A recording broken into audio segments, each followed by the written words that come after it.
Hi guys, I'm Kasha. Welcome to the channel and welcome as always to our coffee times to discuss movies and horror. And today I'm here with another movie that addresses the topic of social media and horror. We're here today to talk about Cabin Girl. It's coffee time. We have seen an increase on movies that talk about social media influencers and combine it with horror. It's not new, it has been coming for the last years. I do have a video on social media movies if you want to check it out, where I give you a lot of recommendations. And the last movie that has touched on this topic, Cabin Girl, is actually about a vlogger that travels in her van and makes up content. So I was really excited to check this one out. So we're here today to talk about it. As always, spoiler free. This movie is available on Tubi and was directed by John D. Wagner, and it is a movie that has some interesting twists, so let's talk about it. Cabin Girl follows a 24-year-old called Ava Robbins who moves into an isolated cabin. But what seemed as a dream come true soon turns into a living nightmare. Ava's interest in the supernatural triggers a series of weird events. Our main character is Ava. She decides to buy an old van and travel throughout the United States. Ava, due to her, financial situation, decides that it might be cheaper just to get a van and travel throughout America, and decides to document that through a channel, a YouTube channel,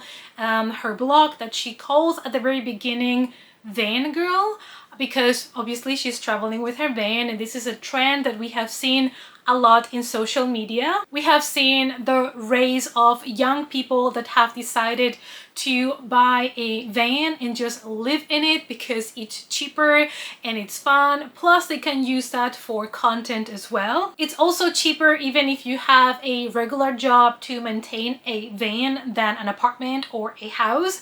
But in the case of Eva, she decides to turn this van into her job and become an influencer. But unfortunately for Eva, she does have an accident with the van and she needs to take a 3-month break before she can go back to her van life, and decides that for those 3 months she's gonna settle down a little bit in this tiny town, and she decides to purchase a cabin where she can live and document that. So she changes her channel to Cabin Girl. What Cabin Girl offers us is like another perspective on the social media influencer. We see Ava setting up the camera, directing herself for the different scenes, and her trying to decide what kind of content she wants to put up. And we see what happens sometimes in social media when you decide to change your type of content. So she goes from being a van girl to being a cabin girl, and now the people that are in this van community are kind of criticizing her and calling her out. The acting was pretty good in this movie, and I think that the story gave a lot more than what you would expect from a movie with such a title. You probably don't expect the twists and turns that you're gonna get. The director of the movie, John D. Wagner, has some experience in horror. He has produced really successful horror movies like The Strangers, Pray at Night, and also one of my favorite Halloween movies called Hunt.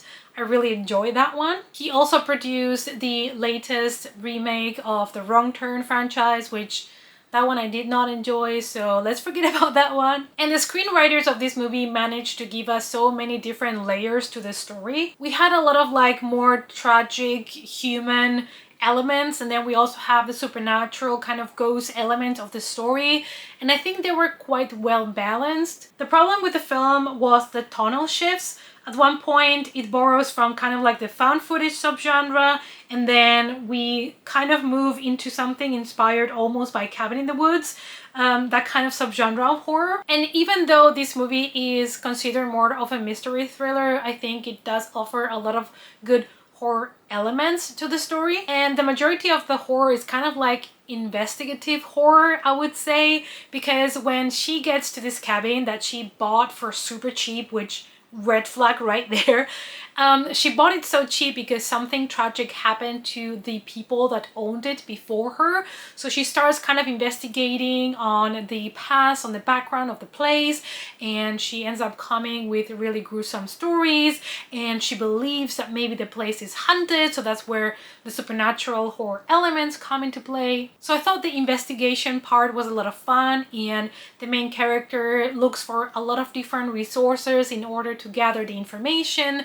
So for the majority of the time, I was truly engaged with this, and I also wanted to know more about this town, about this cabin, about these people that live there. And even though truly some people might see the plot twists coming before they are revealed, I think you're still gonna have a good time with this one, and it's not gonna be the type of movie that you expect when you see the synopsis, when you read a title like Cabin Girl. I think that you have certain things that you're expecting, and this movie might be able to surprise you. At the end of the day, I gave the movie a 3 out of 5. I think the combination of horror coming from part of a tragedy and part of like a supernatural element really did work for me. I think the pacing and the story worked surprisingly well, and I did not expect to have so much fun with all of the twists and turns that the story offered. It also has good production quality and it has good acting. So basically what I'm saying is that if you have access to the movie, you should check it out,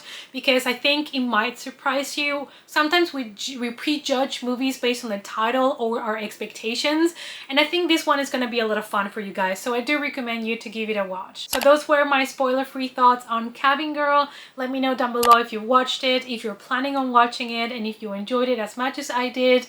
Thank you guys as always so much for watching, and I hope to see you all as always in our next coffee time. Bye!